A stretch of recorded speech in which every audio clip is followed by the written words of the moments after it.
Shabbat Shalom again. And no one has to rise or sing. We're just going to listen, be inspired, and we'll grow tonight as we continue to learn. I think that one of the challenges that we have, as I said to Gadi earlier, as Americans, we're a little coddled sometimes. We want this to end. We want peace. We want to put a bow around the box and put it on a shelf and say, let's move on. It's not going to happen so quickly. And sometimes we have to be shaken a little bit in order to see from a new perspective and to understand what needs to be understood.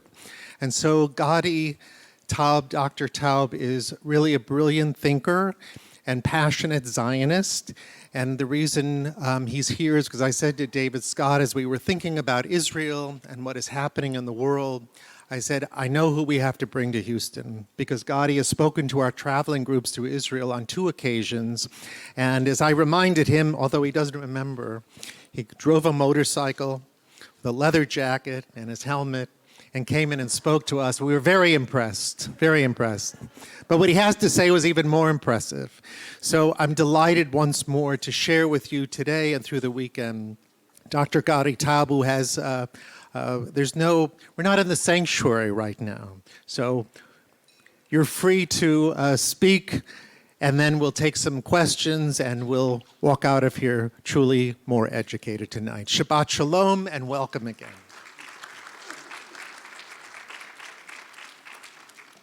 Well, Tel Aviv is not like Houston.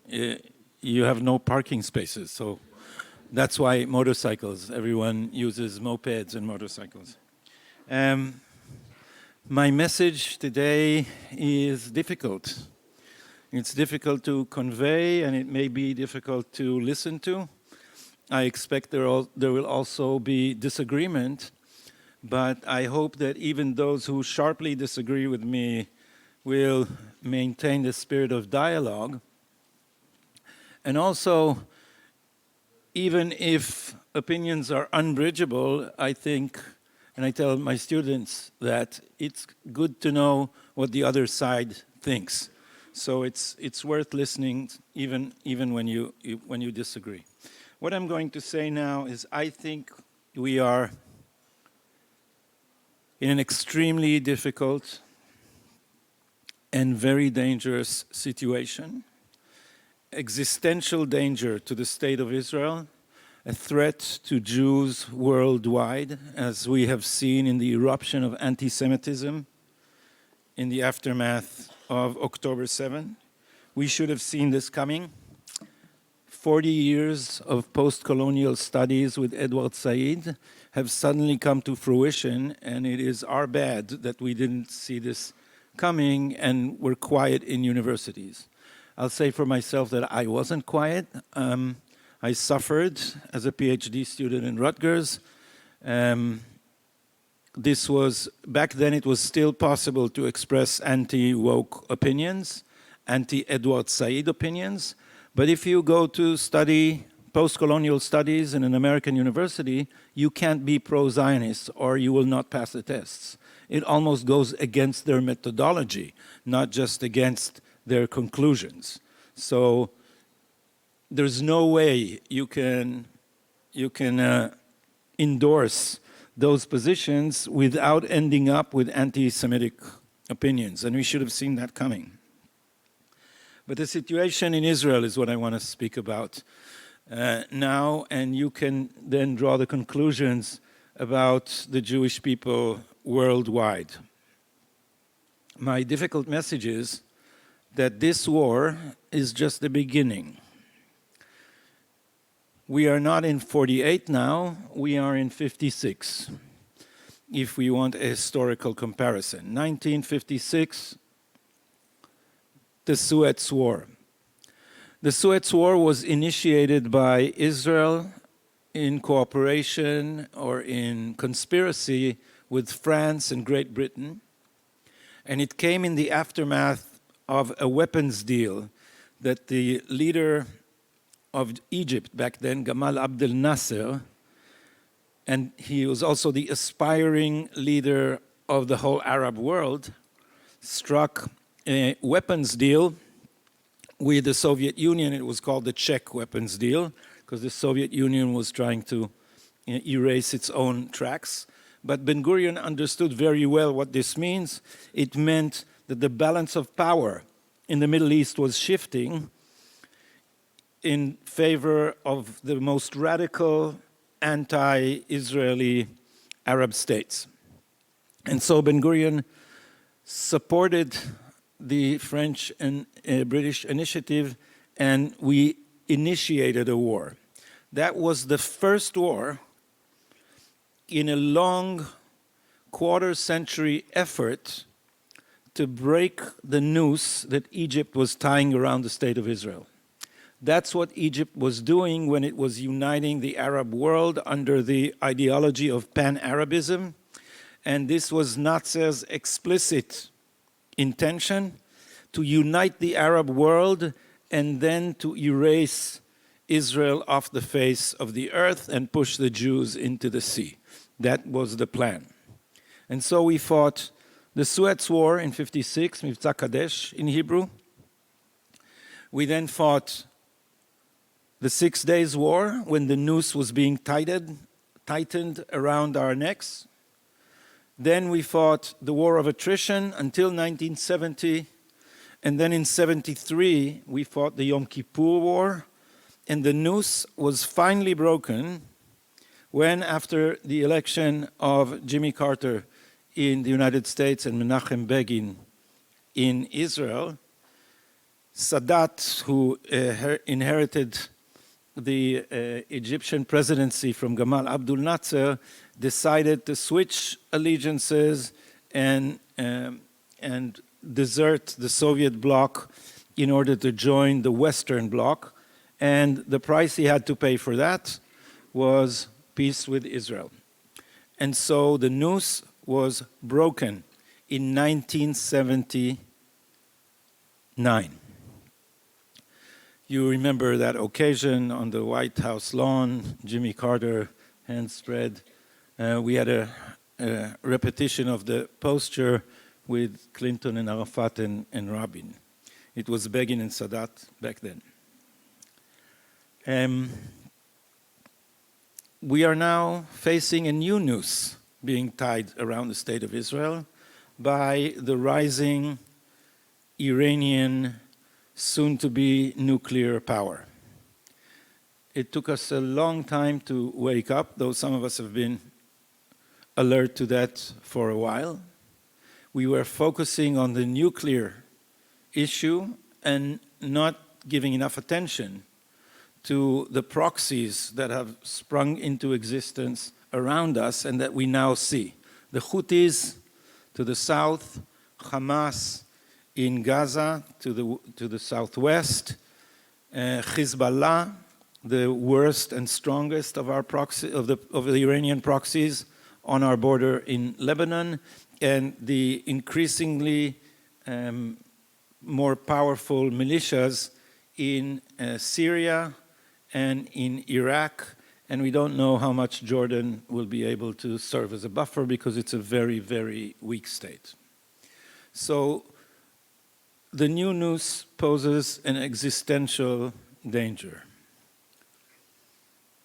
How do we go about it? We will need to fight a series of wars. This Gaza war is just the beginning, and it's the weakest of our enemies. Hamas is the weakest of the enemies that are surrounding us.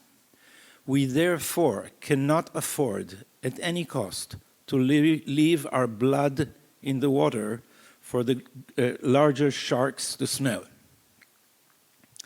Not only the larger sharks, but also prospective allies.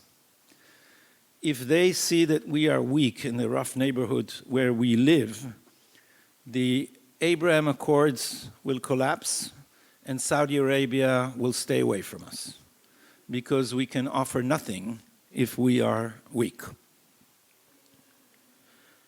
And now, so this is, I think, the indisputable map that we are looking at, although some may or may not agree that we will need to fight a series of wars in order to break that noose. We will certainly, Israelis know that we will have to take out Hezbollah. Now, later, there was an interview with the former head of Mossad, Yossi Cohen, who said this is not a good time to take out Hezbollah because they're ready now. We have to wait till they think we have given up on that. And perhaps this is what this government is doing. So now I come to the more difficult to understand part of my presentation, because this is, especially if you read the press in Israel and in the United States, this is deliberately obfuscated by most of it. And I would suggest that we are now engaged in a struggle between two interpretations of the war in Gaza. One interpretation is advanced by the combined progressive echo chamber of Israel's elite and the Biden administration. And the narrative that these are pushing is that this conflict is another act in the Israeli-Palestinian ongoing conflict. So this war is a local thing, and it's the new chapter in a long story of Israeli-Palestinian relations. The other narrative says Hamas is an Iranian proxy, and we are fighting a puppet instead of the puppet master. And the real meaning of this war is that this is the first Israeli-Iranian war. That is what it is. The Biden administration is desperate to prevent that interpretation because it's very inconvenient for this administration to admit to its own public that does not like Iran that the policy that they call regional integration is an appeasement of Iran. This is a continuation of a policy initiated by Barack Obama, and it is intended to create a new balance in the Middle East. It is a typically progressive kind of plan in which you take the most radicals and you try to co-opt them, and you try to appease them, hoping that in the end that will moderate their behavior.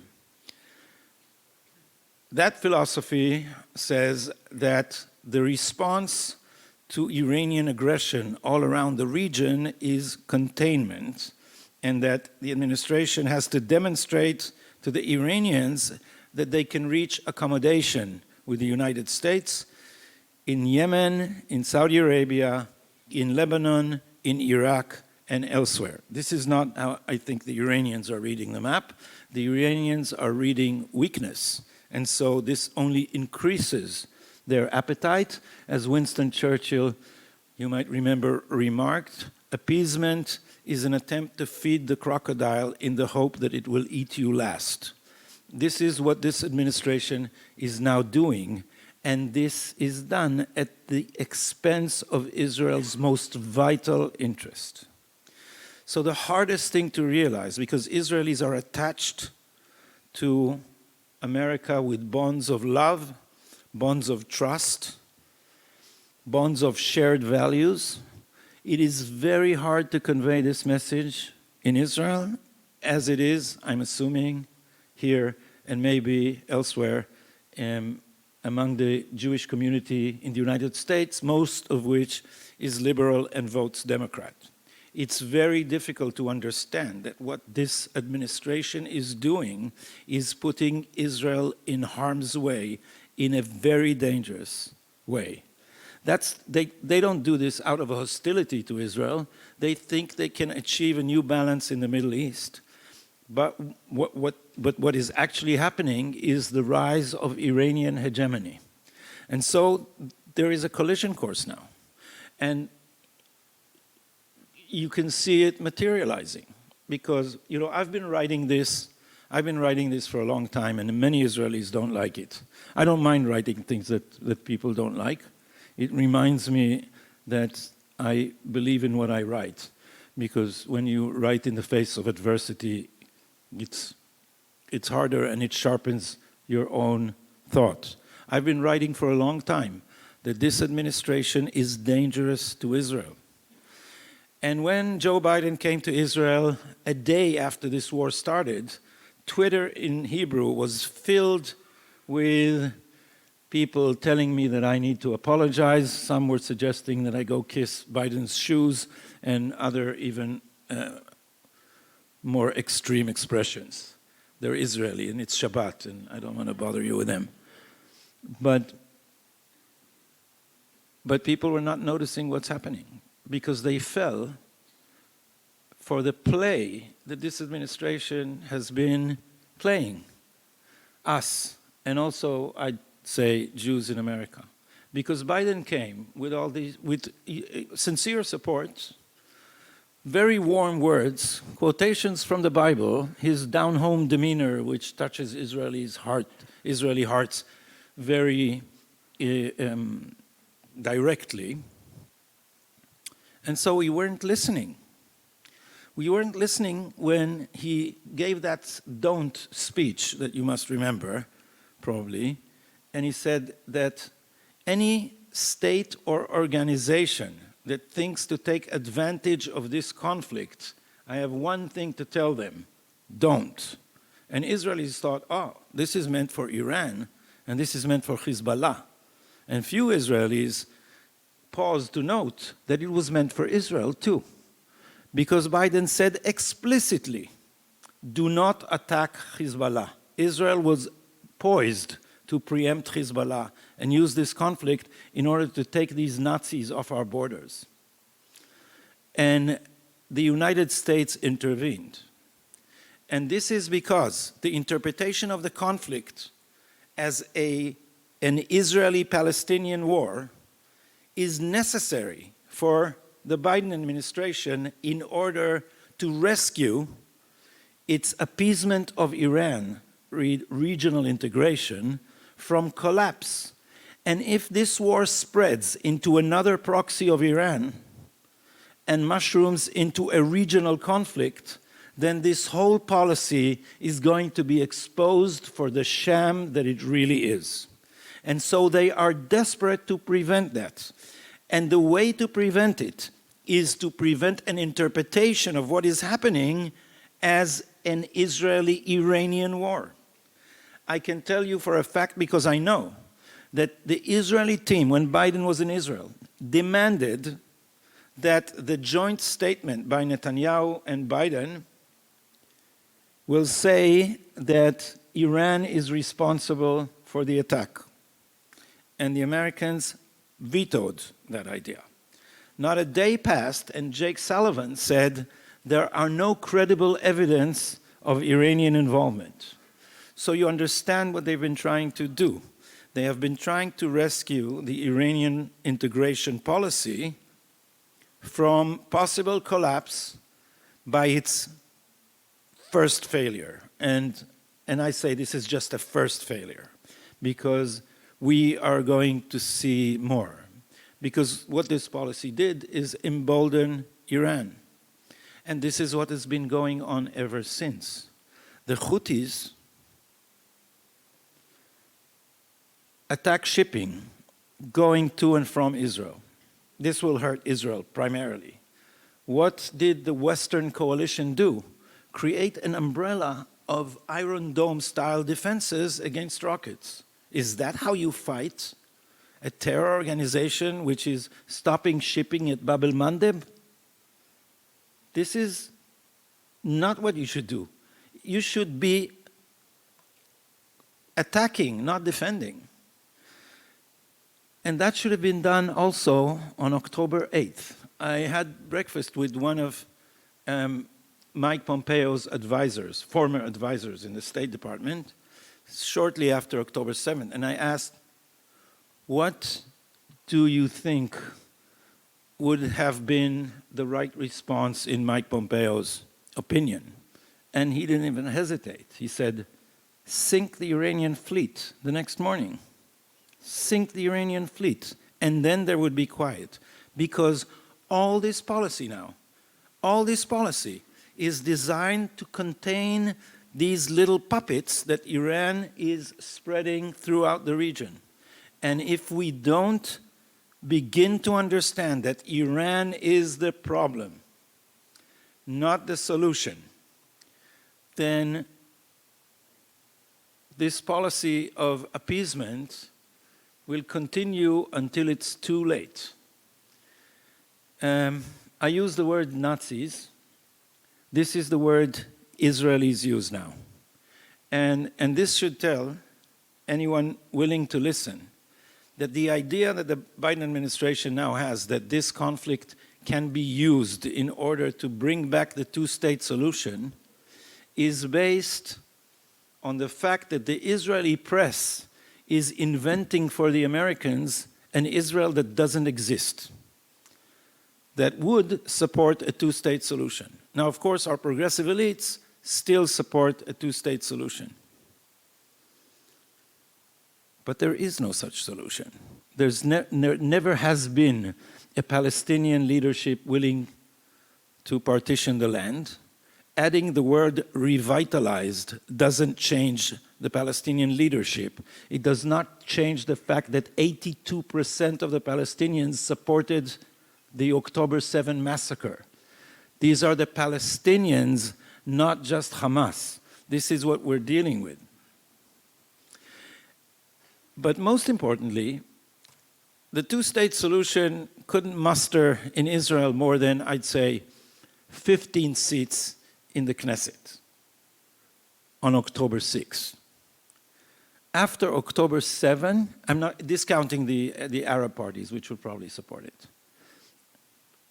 After October 6, any politicians who would touch the phrase Palestinian state with a poll is going to collapse in the polls before he can say Palestinian state.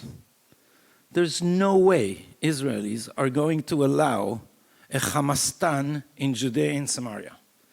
Gaza is 141 square miles. It's tiny. Judea and Samaria are 15 times bigger, and it's a mountain range overlooking the coastal plain of Israel, which at the narrow point is 9 miles. And all of Israel's strategic, economic, and demographical assets are concentrated in that narrow strip, along with our only international airport. Does anyone think that Israelis will now agree to give that territory, that buffer, to a terror organization which calls itself the Palestinian Authority, and let it have a territorial continuity all the way to Tehran? This is what it means. If Israel leaves the Jordan Valley and the mountain range, there would be no buffer between the outskirts of Tel Aviv and Tehran, and they will have a geographical advantage because these mountains are overlooking us. So if anybody thinks that even left-wing Israelis in Ra'anana, which is a very prosperous town, that they will agree to live 7 minutes away from a terror state at our borders who has just demonstrated that it does not hesitate to behead babies or to split the stomach of a pregnant woman and take her fetus out and murder that fetus? Does anybody think that sane Israelis are going to risk the possibility of a mega October 7 after we had one? The answer is no, and there is not going to be any two-state solution. And I think that not only Netanyahu knows this. Benny Gantz also would not say Palestinian state, and he knows why. And there is no chance in the world that the Israeli electorate will allow that. Now, we have experienced a tectonic shift, and here I'll finish and let you remark or protest or comment or ask. All our politicians now know that something fundamental has changed. I said the tectonic shifts have moved, but the structures above them have not yet adjusted. adjusted, and they're struggling to adjust. And so it's very confusing because the American administration looks at the polls and say, oh, Netanyahu is sinking in the polls. And so, oh, Benny Gantz will win the election, and then we'll have a partner for a two-state solution. So the fact that Netanyahu has been hurt by October 7 in the polls does not mean that Israel is going to move to the left. In fact, a recent poll showed that 40% of Israelis testify about themselves that they have moved to the right. So the whole electorate has completely shifted. And it will take time, but we are going to see a far more hawkish Israel in the future. And it is my hope a very determined Israel, because young Israelis, as I said, inside the sanctuary are lions, and they are our hope. So these were my planned remarks, and I would be glad to take questions, comments. Thank you.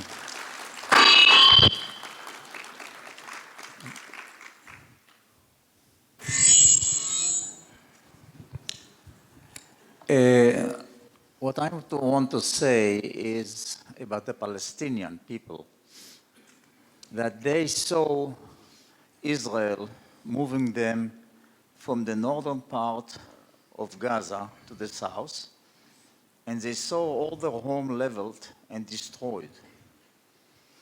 So the Palestinians, not only in Gaza, probably in the West Bank and any place, are hating Israel in passion. You don't make a state or someone like next to you and people who wants to kill you. And a massacre that started in October 7 can, like you said, can be later on be from the West Bank and from the northern part for Hezbollah. So I think that it's about time that Israel will wake up, that the Palestinians are not loving Israel anymore, and some solution has to be found. Yeah, I agree with most of what you said, except the last segment, that some solution must be found. I don't think there is a solution. I think the Palestinians have been bringing up their children from kindergarten that the greatest aspiration is to murder Jews. Let me point out to you that the Nazis tried to conceal their final solution. The Palestinians posted their sadistic bloodlust on social media because they were proud of it. We have a recording of some guy calling his mother and saying excitedly, "Mother, you can't believe I just killed 10 Jews with my own hands." So if you think they hate us for this war, that's not true. They hated us before the war. This is a Nazi ideology. I don't want to reach any compromise with Nazis. I want to crush them, and this is what we should do. That surprised me, I must say. That clapping surprised me, and I'm happy. I'm happy. You mentioned that the Israeli electorate has moved to the right. Has Benny Gantz also moved to the right, along with it? I can only tell you that. Benny Gantz is clearly on the left. He invited Abu Mazen. He wants a two-state solution. And currently, he refuses to answer questions. So I don't know what Benny Gantz thinks. Benny Gantz, Benny Gantz, I think, is run by smart advisors. He's a soft kind of lefty, but the fact that he does not dare to answer the question if he supports a Palestinian state means that the worst case scenario, from my point of view, is that he's going to try and cheat the electorate and pretend that he's a hawk in order to get votes and then move them to the left. That's the worst case scenario, and he might try that. But I think Benny Gantz, his popularity survives on ambiguity. He doesn't say this and he doesn't say the opposite. And so he knows that whichever side the chips fall in, he'll lose half of his popularity. So I don't know. I don't know about it. And these people are closely supervised or monitored by the Democratic administration. You had mentioned that the press in Israel, the mainstream media there seems to be very similar in their behavior to the mainstream media in the United States. I would imagine that young journalists now, many of them are still in the reserves, but do you see, based on what you've said this evening, that when these younger people come out and start writing for papers, that they will have a different opinion than the current people who are in charge of the media? I don't know what will happen to the media, because in Israel, the media has Galei Tzahal. We have an army radio. It's called Galei Tzahal. And that's a cocoon for producing leftist journalists. Now, most of us go to the army at age 18, and men are discharged at 21 and women at 20. And then they start their careers. Journalists start their career at 18 in Galei Tzahal in uniform. And so consistently we have generation after generation of leftist cadres that have an advantage in the market over everybody else. And we are reproducing this press. And if you read, but the thing is that, first of all, the media is diversifying. Secondly, some of us, and I include myself, have just begun their own initiatives. I have a podcast, a Hebrew podcast. Now I have an English-speaking podcast. It's brilliant, by the way. Along with Mike Duran, it's called Israel Update. It's on tablet. I encourage you to look for it because we give a different perspective on this war, and we think the perspective you're getting elsewhere is wrong, as they probably think about us, but it's a good idea to listen to both sides. So my podcast is, I'm glad to say, the leading Hebrew conservative podcast. I think its greatest achievement so far was that the legal reform was presented in detail by the Minister of Justice, Yariv Levin. The now defunct reform was presented in detail in my podcast. I have an hour-and-a-half conversation with Netanyahu about history, an interview with Mike Pompeo, and many other things. So we didn't wait. We started our own initiatives. I am affiliated with a site called Mida. And this is an interesting thing to say. I won't go into it in long detail. Right-wing business people are afraid to contribute to right-wing causes because they are afraid of our IRS. Because somehow right-wing contributors have extreme bad luck with audits. And people have this superstitious, and they're very, very careful about their businesses. So what we did is we started at Mida. My podcast is now affiliated with Mida, and we started to sell subscriptions. And subscriptions is a nice name to call it because our content is free. Subscribers don't get anything that others don't get. We hardly have, once in a while, some premium content. But people want to contribute because they are sick and tired of the anti-Israeli propaganda that is our mainstream media. And the mainstream media is supporting a hostage deal that will put an end to the war. Most Israelis think that is completely crazy. We cannot afford to not finish the job. 200,000 people have been evacuated from their homes in the western Negev and in the north of the country. They will not return home before we solve these problems. And so the media is creating the impression that Israel is going to go for a hostage deal because of Pidyon Shvuim at any cost. What does it mean at any cost? Are you going to put the lives of 10 million people on the line for 136 people? There is no moral equation that I know of that allows this. Nobody thinks that's rational. I had a father of a hostage say that in my podcast, an amazing guy named Tzvika Mor, and he said, it's chilling. He said, you know, a few months before October 7th, we had a discussion in my home. He has 8 children. In my home, of Gilad Shalit and the Gilad Shalit deal. And my son, Eitan, who is now a hostage at the hands of Hamas, said to me, Dad, if I am ever abducted, do not release one terrorist for me, not even one. Yahya Sinwar, who perpetrated all this, was released in the Gilad Shalit hostage deal. And this is, we cannot afford to send a message to our enemies that if you kidnap enough of us, we will surrender and you can bring us to our knees.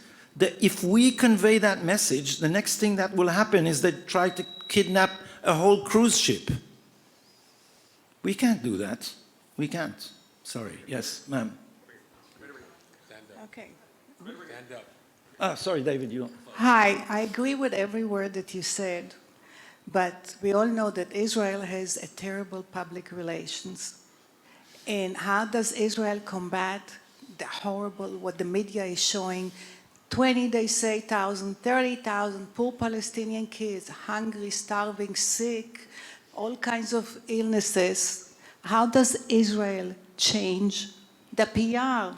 So we don't just show poor Palestinians starving when we know that there are terrorists among them that Israel killed, and that Israel is doing everything to save the lives and minimize the casualties. What is Israel's policy? They need to do something, not just podcasts here and there. Yeah. So Well, we don't see just poor Palestinian children starving, hungry, sick. I'm afraid you'll continue to see them, and what we need to do, I think, is explain what is going on, because it is the interest of Hamas and the policy of Hamas to maximize civil casualties. These people who got international aid created a 500-kilometer underground city and not built one bomb shelter for their citizens, not even one.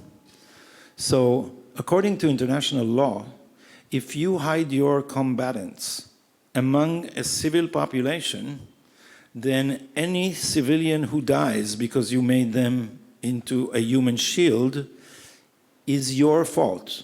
It's the fault of those who are hiding among civilians. That is international law, and people are lying about it. And if you look even at the Biden administration's statements about this, they keep saying, they keep insinuating that civilian casualties are Israel's fault and that this is against international law. And this is not true. The Pentagon has a 1,200-page rules of war document.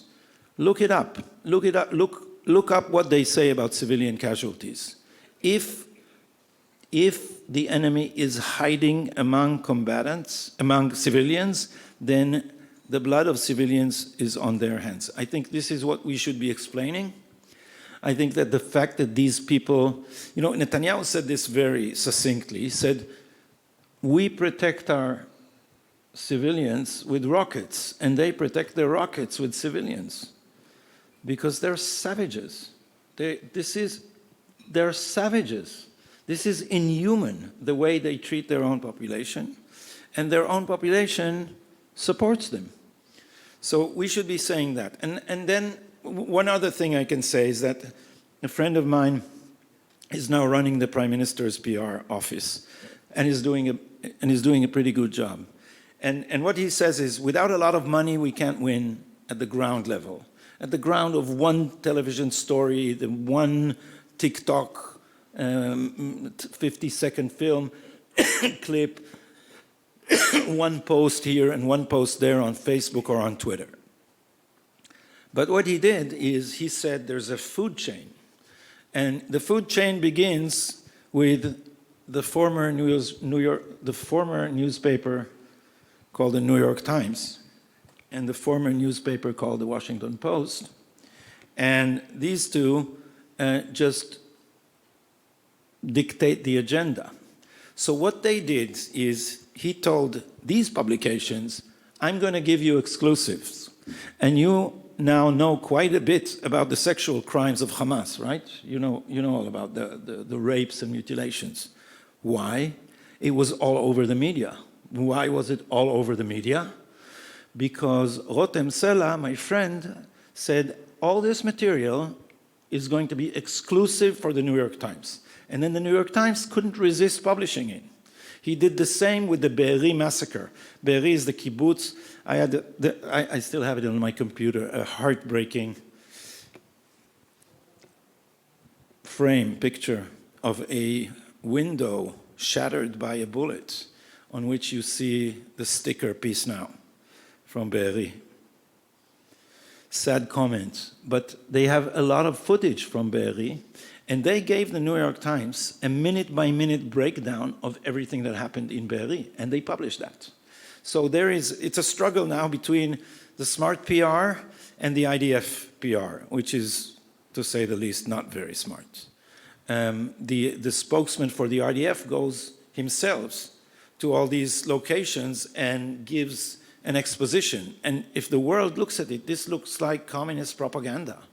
It looks like the government, instead of bringing in CNN to show them what's going on under the hospital, he goes there himself with a helmet and gives a presentation. And no one buys that, and no one broadcasts that. If you're a proud journalist, you don't take that because you think that's PR. But if we would invite them, then they would broadcast it. But still, the IDF now owns about 20 tera of videos from the day of October 7. Body cams, security cams, dash cams, cell phone videos, and much else. And whatever Rotem manages to take out of there, he gives exclusives to highbrow papers, because these then set the agenda and others publish it. This is what I think we can do. So David will... Gadi? Where is Gadi.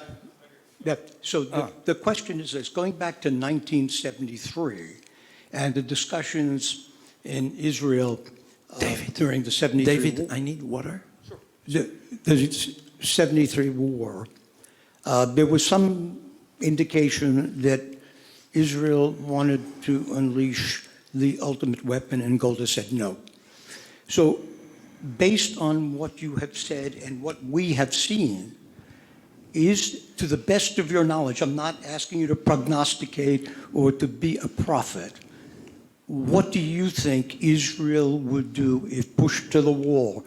Would they finally end it by using what they have? And I think we all know what that is. Nobody knows what that is. It's a secret. According to the foreign press, we have that. I don't think nuclear weapons are for use. They are for threats. If you use a nuclear weapon, then you unleash hell. And that hell could come back and not just bite you, but kill you. So I hope that unless... Oh, thank you.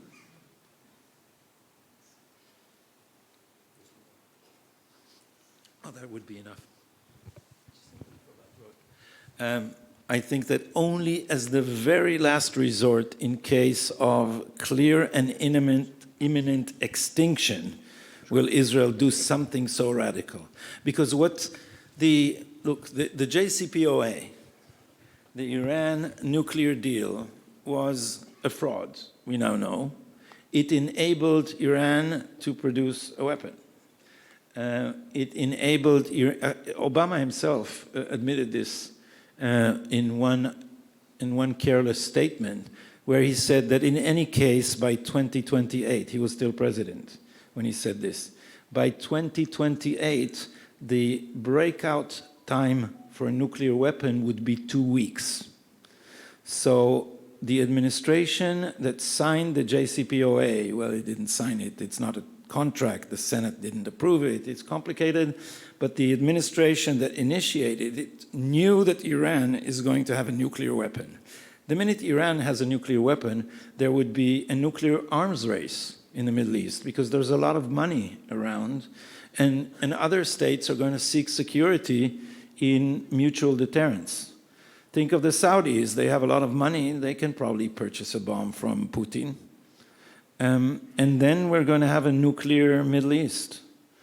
And if anyone starts a nuclear war, they should expect nuclear retaliation. And our neighborhood is just too small for being scarred with atomic weapons because it will just pulverize Israel.